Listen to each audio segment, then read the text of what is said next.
Olá, eu sou o Hermeson Ramos, seminarista e pastor da Igreja Presbiteriana do Brasil em Congonhas. E é com muito contentamento que nós damos continuidade ao nosso projeto das 20 aulas que serão ministradas para os alunos da classe Nova Vida. Esses nossos irmãos que estão sendo preparados para serem recebidos como membros da nossa comunidade. Na aula passada, na nossa quinta lição, nós terminamos a aula a respeito dos decretos de Deus e ali nós falamos a respeito da predestinação e da eleição. Hoje, em nossa sexta aula, nós trataremos da doutrina da criação, referente à nona pergunta do breve catecismo de Westminster. Para os alunos da classe Nova Vida, vocês precisam memorizar as seguintes referências: Gênesis 1:1 e Apocalipse 4:11. E aí talvez vocês perguntem, mas não pode ser um ou outro? Não. Por favor, sejam diligentes e trabalhem na memorização destes dois versículos. Vamos começar então? Bom, a questão da origem do universo, da criação, da vida, da terra e do ser humano, é um ponto de grande controvérsia e polêmica, não só teológica, mas também filosófica e científica.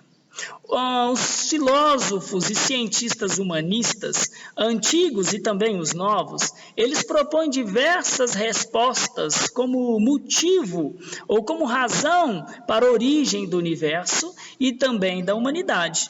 Mas a única resposta que a tradição cristã aceita e apresenta é a da criação ex nihilo, ou seja, a partir do nada. Deus criou ex nihilo, Deus criou a partir do nada. Mas por que é tão importante nós estudarmos a doutrina da criação? Porque a doutrina da criação é a base de toda a revelação da fé. Por exemplo, a nossa atitude em relação ao propósito e ao valor da vida estão diretamente ligados, atrelados à nossa visão de onde viemos e qual o propósito pelo qual existimos. As nossas respostas, tais quais para perguntas relacionadas ao aborto ou à homossexualidade e de outras, dependem da doutrina das origens. Dependem de como é que nós entendemos como viemos a existir e por que existimos neste mundo. Certa vez alguém disse acertadamente que se uma pessoa aceitar no princípio, será possível que ela venha a aceitar todo o restante da revelação bíblica pela fé. Sendo assim, dada e mostrada a importância dessa doutrina, passemos então ao nosso breve catecismo de Westminster. Em sua pergunta 9, lemos: o que é a obra da criação? E a resposta é a seguinte: a obra da criação é aquela na qual Deus fez todas as coisas do nada, no espaço de 3 dias, e tudo muito bom. As Escrituras nos ensinam muito a respeito disso. Por exemplo, o capítulo 1 de Gênesis, o verso 1:1, e na verdade todo o capítulo, nele nós aprendemos que Deus é o autor de tudo o que existe. Ali nós lemos que no princípio criou Deus os céus e a terra. Aqui existem algumas palavras nessa pequena frase que são muito importantes para nós analisarmos. Vamos fazer isso então. Por exemplo, ao analisarmos a frase "no princípio criou", isso nos mostra que tudo teve um início e que tudo foi criado do nada. A expressão "no princípio", o que ela significa? Como eu acabei de dizer, ao contrário do que ainda creem alguns cientistas, porque muitos têm mudado a sua concepção a respeito disso, o universo não é eterno. Pelo contrário, ele teve um início, ele foi criado, eles tiveram um começo, o universo, o homem e tudo o que existe. E a respeito da palavra criou, o que nós aprendemos com essa palavra? A palavra hebraica bará, traduzida por criou, revela o conceito da criação ex nihilo, ou seja, criado a partir do nada. A expressão céus e terra, ela completa e explica porque Deus criou a partir do nada. Essa expressão céus e terra, ela, conforme nos explica o teólogo Erickson, não tem o propósito de designar somente esses elementos, ou seja, céus e terra. É uma expressão idiomática que serve como referência a tudo o que foi criado. As Escrituras, em diversos lugares, nos ensinam com clareza que nele foram criadas todas as coisas, nos céus e na terra, conforme nós vemos em Colossenses 1,16, também em Efésios 3,9 e ainda em Apocalipse 4,11. Isso deixa claro que a criação de todas as coisas e de toda a matéria se deram no momento exato em que Deus começou a criar. Isso se aplica também aos anjos nos céus e às criaturas e toda a matéria na terra e nas galáxias. Isso significa que os anjos vieram a existir no exato momento em que o Senhor Deus começou a obra da criação. E isso inclui também Satanás no seu estado pré-queda. Os Salmos 33, no versículo 6, nos provam essa verdade dizendo que os céus por sua palavra se fizeram e pelo sopro da sua boca o exército dos céus se fez. Então, os céus, o universo, as galáxias, os seres invisíveis, os anjos, as potestades, todas essas coisas vieram a existir no momento em que Deus começou a criar os céus e a terra. Além disso, quando nós observamos Hebreus 11, no verso 3, ali nós aprendemos que todas as coisas visíveis vieram a existir daquilo que não aparece, daquilo que é invisível, daquilo que não existia antes. Ali nós lemos que o universo foi formado pela palavra de Deus, de maneira que o invisível veio a existir das coisas que não aparecem. Todos esses textos nos provam que o universo e tudo o que nele há, na terra e nos céus, as visíveis e as invisíveis, os principados, soberanias e potestades, conforme Colossenses 1,16, tiveram um começo a partir de Deus e da palavra de Deus. Portanto, o universo não criou a si mesmo, ele não é autoexistente. Tudo o que nele há deve a sua existência a Deus. Tudo é dependente de Deus. Por isso, todas as tentativas do homem de tentar viver de modo independente de Deus são e sempre serão tolas e fracassadas. Tudo o que existe pertence a Deus, pois como lemos em Apocalipse ou Colossenses 1,16, pois nele foram criadas todas as coisas. Tudo foi criado por meio dele e para ele. E toda a criação continua sendo sustentada por essa mesma palavra que deu ordem para que as coisas viessem a existir. É isso que nós lemos em Hebreus 1:3, quando ali lemos: Ele que é o resplendor da glória e a expressão exata do ser de Deus, sustentando todas as coisas pela palavra do seu poder. Ele não só criou pela sua palavra, mas ele continua sustentando pela sua palavra. Sendo assim, o homem pode até dizer que não crê. Ele pode até fazer beicinho e espernear, mas nada muda a verdade de que tudo o que foi criado pertence a Deus. Eu e você pertencemos àquele que nos criou e por ele nós somos sustentados.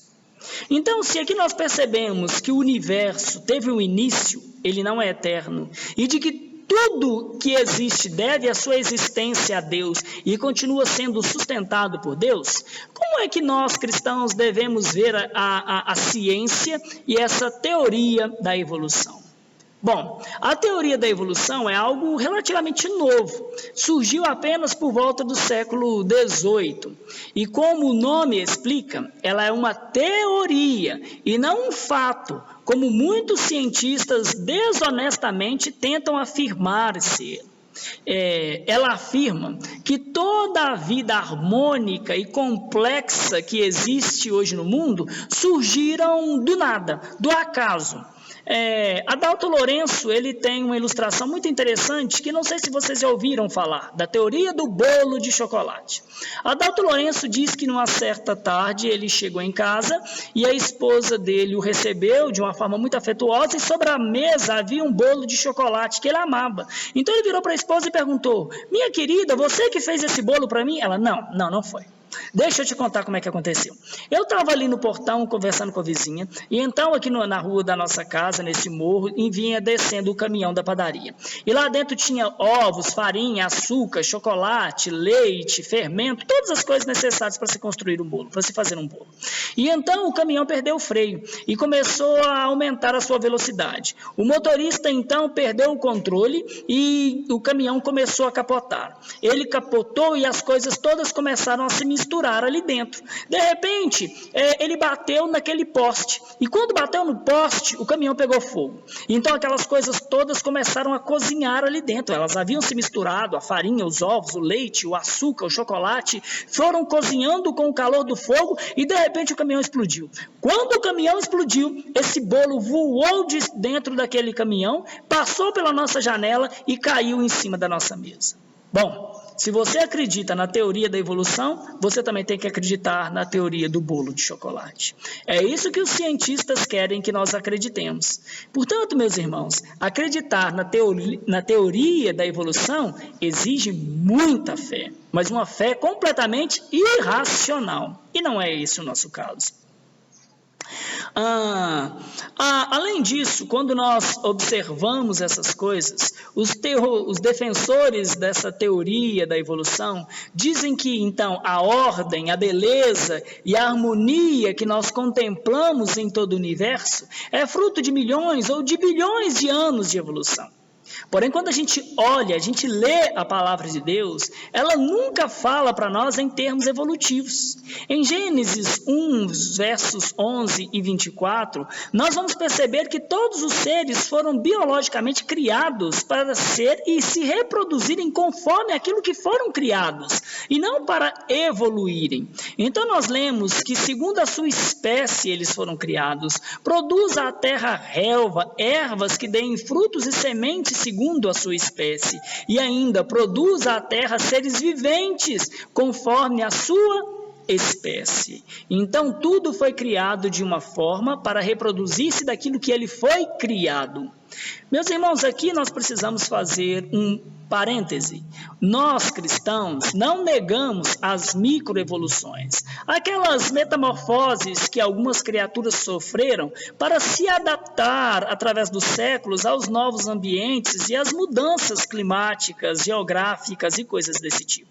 O que nós negamos veementemente são as macroevoluções, o surgimento de seres completamente novos de outros seres que deixaram de existir, como se diz, por exemplo, a respeito da evolução do homem que surgiu do macaco. É importante dizer que nós, cristãos, não devemos ter uma atitude contrária à ciência. Por quê? Porque estudar a ciência fazer ciência é conhecer a criação de Deus. E, por conseguinte, é conhecer o próprio Deus.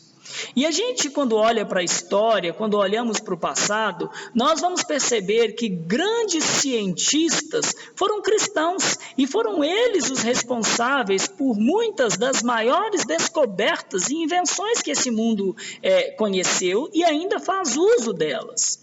Porém, também é verdade que, infelizmente, a ciência moderna, ela deixou de lado o seu curso e tem deixado descaradamente de lado o seu curso investigativo e então tem se enveredado por caminhos ideológicos. E isso fica provado pelo fato de famosos cientistas terem tentado forjar provas, falsas provas, para sustentar a teologia da evolução. Casos que ficaram bem famosos são as falsas evidências a respeito do homem de Neandertal e do homem de Java. É por isso que nós devemos guardar alguma reserva em relação às ousadas asseverações que a ciência moderna faz em relação à origem da vida e da humanidade e do universo. Diante desse debate, como é que o cristão pode saber definitivamente que a descrição das Escrituras sobre a criação é verdadeira? Bom, o autor de Hebreus, ele nos ajuda a responder essa questão de forma enfática. Em Hebreus 11:3, mais uma vez lendo esse texto, nós observamos que pela fé entendemos que o universo foi formado pela palavra de Deus, de maneira que o visível veio a existir das coisas que não aparecem. Meus irmãos, ainda que a própria ciência arqueológica esteja gradativamente provando todas as verdades bíblicas, ainda assim, o fundamento da nossa convicção continua sendo a fé de que tudo veio a existir pela poderosa palavra de Deus, que foi ordenada simplesmente porque Ele quis. Não é por meio de observação empírica que chegamos à conclusão de que tudo o que as Escrituras dizem é verdade. Não, nós chegamos à conclusão de que aquilo é verdade porque Deus disse, e Deus não pode mentir. E a palavra do Senhor, nós a reconhecemos como a sua própria voz escrita e registrada para o bem da igreja do Senhor. Agora, uma outra pergunta que é interessante para nós afinal de contas, por que Deus criou todas as coisas? Nós devemos pensar que, como já vimos em lições anteriores, a criação não foi o fruto de um Deus solitário que não tinha com quem se relacionar. Não, ele é trino e ele vivia perfeitamente em unidade com o Filho e com o Espírito. Apesar então de Deus não precisar nos criar, ele não nos apresenta outro motivo a não ser a sua própria glória, para que nós tenhamos sido feitos, para que todas as coisas viessem a existir. Na verdade, quando nós olhamos para as Escrituras, nós vamos descobrir que Deus tinha boas e suficientes razões para criar tudo, ainda que Ele não nos tenha explicado elas. E também percebemos que a criação, ela cumpre o propósito pelo qual ela foi criada. Um exemplo muito claro disso é Provérbios 16:4. Ali está escrito que o Senhor fez todas as coisas para determinados fins. Também em Romanos 1:20, nós vemos Paulo nos explicando que alguns dos propósitos de Deus ao criar era manifestar os seus atributos invisíveis na criação, também de mostrar o seu eterno poder como a sua própria divindade. Para quê? Para que homens incrédulos se tornassem indesculpáveis diante de Deus no dia do juízo. Mas, meus irmãos, é quando nós lemos Apocalipse 4:11. Tu és digno, Senhor e Deus nosso, de receber a glória, a honra e o poder, porque todas as coisas criaste, sim, por causa da tua vontade vieram a existir e foram criadas. É que fica claro para todos nós que Deus criou tudo o que há pela sua livre e graciosa vontade. E por isso, tudo o que existe deve a Ele honra, glória e poder. Tudo o que existe deve louvar o nome do Senhor. E é por isso que o salmista lembra essa verdade à criação, dizendo no Salmo 150, verso 6, todo ser que respira, louve ao Senhor. Com isso, aprendemos que Deus fez todas as coisas para si mesmo. Isto é, para manifestar sua própria glória, perfeição em tudo o que foi feito, para que nós pudéssemos participar desta glória juntamente com Ele. Agora, uma outra consideração interessante para nós Qual é a idade da criação? Bom, quanto tempo Deus levou para fazer todas as coisas? As Escrituras nos ensinam que tudo foi feito num espaço de 6 dias, como nós lemos no nosso breve catecismo de Westminster, e como também contemplamos no próprio livro de Gênesis, no capítulo 1. Mas esses dias, eles têm sido motivos de debate no meio cristão. Alguns afirmam que esses 6 dias são dias literais de 24 horas de duração cada um. Mas outros resistem a essa ideia de serem dias literais de 24 horas, visto que somente no 4º dia da criação é que vão surgir o Sol e a Lua. Portanto, para eles é difícil entender a existência de um dia de 24 horas sem a existência do Sol. Mas a coisa mais correta e mais acertada e mais natural e a mais provável é nós entendermos esta palavra dia no seu sentido literal. Ainda que alguns cristãos ortodoxos, profundos estudiosos da palavra, piedosos, homens salvos em Cristo Jesus, defendam que a palavra ion, dia, a palavra dia no hebraico, em algumas vezes ela é usada para designar um longo período de tempo. Disse que para o Senhor um dia é como 1000 anos, e um ano ou 1000 anos é como um único dia. Existem muitas teorias entre os cristãos que foram levantadas para tentar resolver esse problema e essa discrepância de entendimento que existe no meio da Irmandade. Aqui nós vamos citar somente 3 dessas teorias, as quais eu considero serem as principais. Tudo bem? A primeira delas é a teoria da lacuna. Essa teoria, ela propõe que houve uma criação original há bilhões de anos atrás. Aquela criação mencionada em Gênesis 1:1. Mas, segundo eles, existe uma lacuna de tempo enorme entre os versículos 1 e o versículo 2. Nessa lacuna de tempo, aconteceu uma catástrofe que deixou a Terra completamente sem forma e vazia, o que levou Deus a reconstruir ou a remodelar a Terra. Alguns vão ligar essa catástrofe a um meteoro gigante que extinguiu a vida que existia na Terra antes, inclusive os dinossauros. E há uma linha teológica que afirma que esse meteoro era o próprio Satanás e os seus demônios quando estes caíram do céu. Mas essa não é a forma com que nós compreendemos a palavra do Senhor. A segunda teoria é a teoria da criação recente.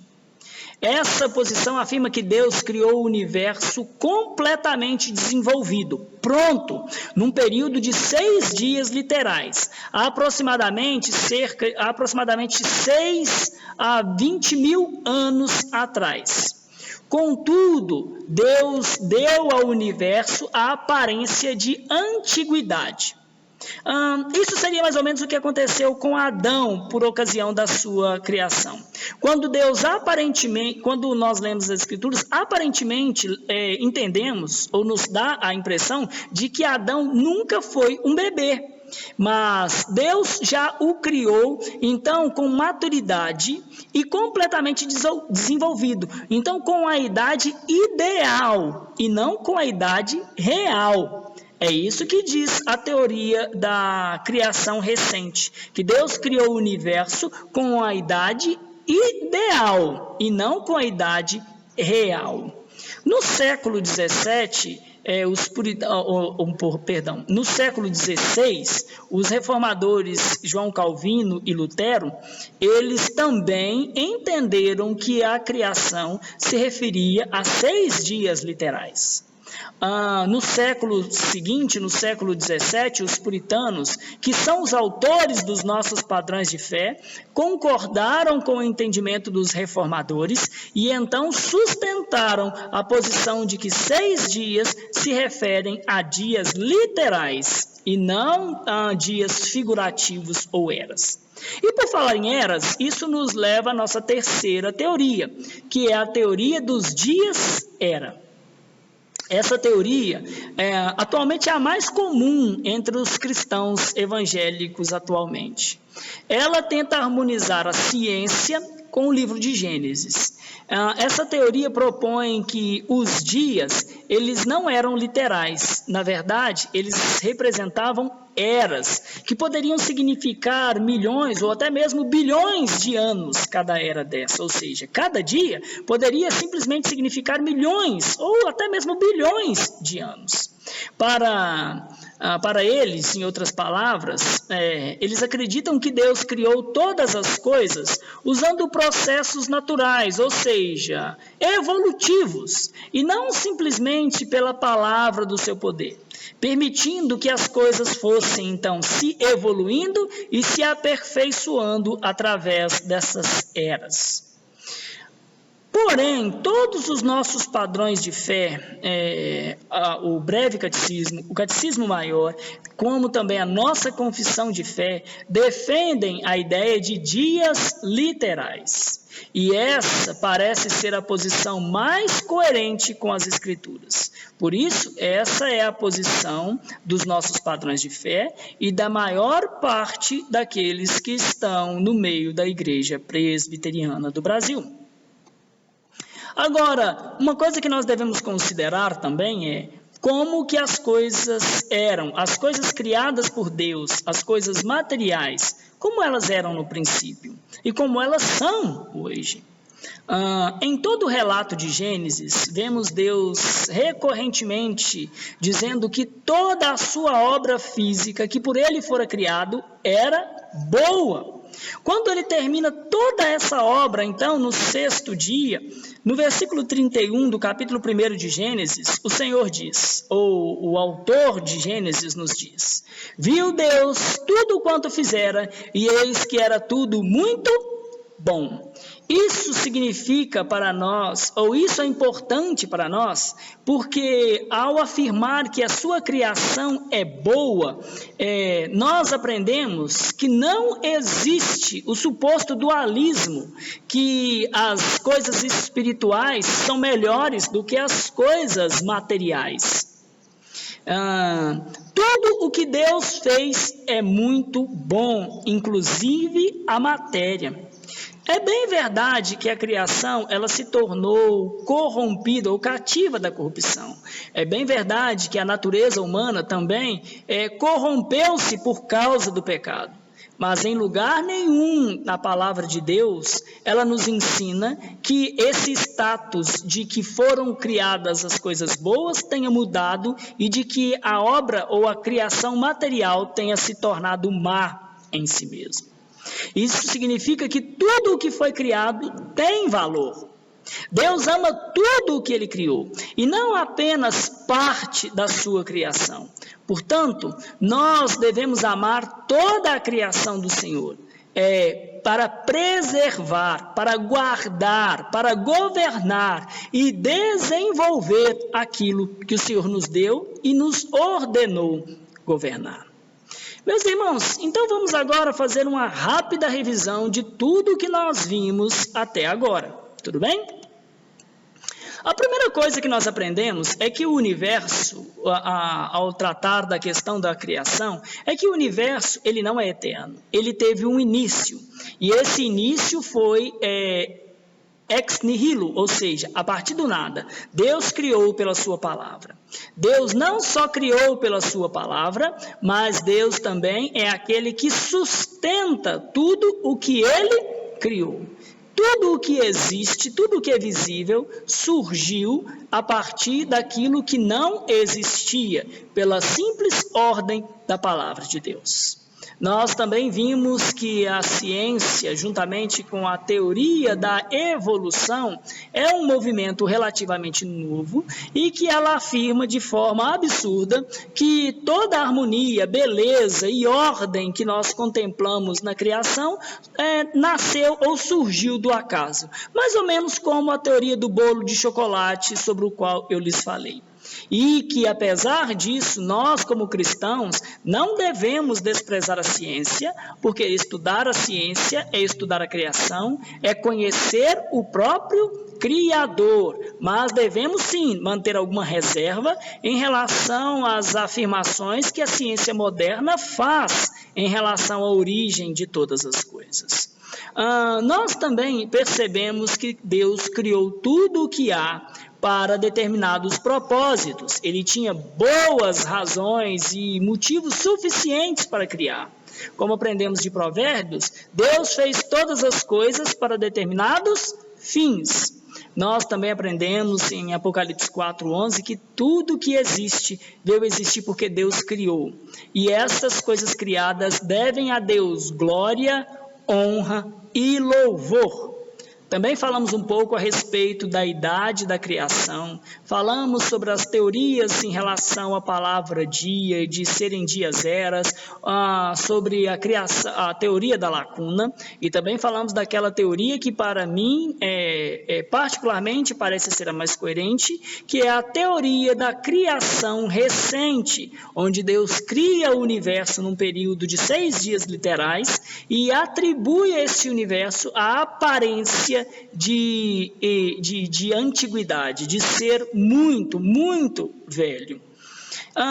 E por fim, nós percebemos que toda a criação de Deus, inclusive a obra material física, ela foi feita boa e continua sendo boa nos nossos dias. E como tudo isso se aplica à nossa vida cotidiana, ao nosso relacionamento com Deus, à nossa compreensão de quem Deus é e do que Ele faz? Bom, vamos fazer 4 aplicações para essa doutrina sobre as nossas vidas. A primeira delas é de que não existe realidade suprema sem Deus. Toda realidade que existe, seja visível, seja invisível, o próprio tempo e o espaço vieram a existir por causa da vontade de Deus e tudo isso para a sua própria glória. Isso significa que eu existo, que você existe por causa da vontade de Deus.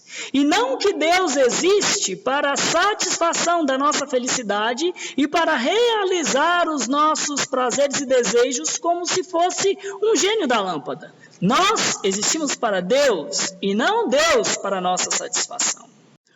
A segunda aplicação é que essa doutrina da criação, ela nos traz senso de valor e de propósito para a existência.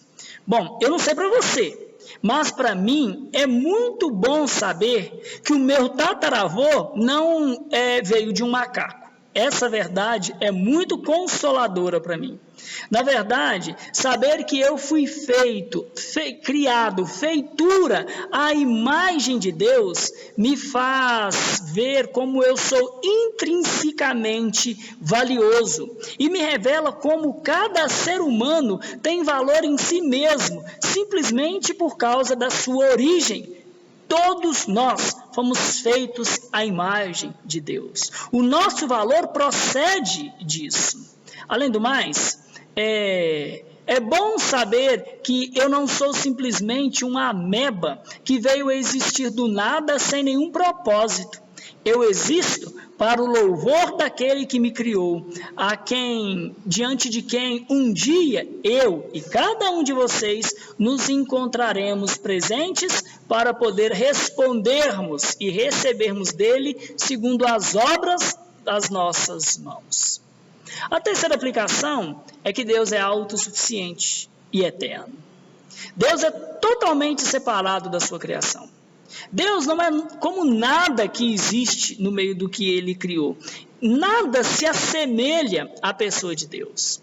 Nós não cremos de forma animista, ou seja, não cremos que todas as coisas possuem um pouquinho de Deus. Pelo contrário, nós cremos que tudo existe porque Ele quis que elas existissem para o louvor do seu nome. Portanto, meus irmãos, nós devemos honrar e amar a criação de Deus, sem jamais cultuar essa criação, visto que existe uma distinção absurda e absoluta entre o Deus Criador e a sua criação. Amamos a criação, mas jamais cultuamos ou adoramos a criação. E por fim, a quarta aplicação que faremos a respeito da doutrina da criação é de que Deus nos fez, a nós homens, como guardiões da criação. Em Gênesis 1:28, nós lemos que Deus criou o homem e que esse deve dominar sobre a obra das suas mãos. Esse mandamento não deve ser entendido no sentido de opressão, mas em termos positivos de controle e de governo regente. Deus fez o homem o governador regente de tudo o que ele criou. Meus irmãos, a exploração e os problemas ecológicos que hoje nós conhecemos, eles decorrem do desprezo por esse santo mandamento que Deus ordenou aos homens, de cuidar, de reger a obra das suas mãos. Isso significa, meu querido, que como cuidador da criação de Deus, eu não irei jogar lixo na rua, eu não irei poluir os rios jogando gordura pelo ralo da pia, eu não permitirei que as minhas máquinas e o meu carro venha poluir a criação por causa de vazamentos ou por falta de manutenção. Não, meus irmãos, nós fomos criados para cuidar daquilo que Deus fez e colocou sob os nossos cuidados. Vandalizar a criação é uma agressão contra o próprio Deus. E assim nós terminamos mais essa lição. Mais uma vez eu sugiro que, se caso vocês tenham dúvidas, entrem em contato com os professores, com o presbítero José Adão ou com o presbítero Ronailton e peçam eles esclarecimentos a respeito destas coisas. E se tiverem dúvidas, por favor, postem aqui nos comentários e assim que possível nós estaremos respondendo, porque pode ser que a sua dúvida seja a dúvida de outra pessoa. Que Deus os abençoe.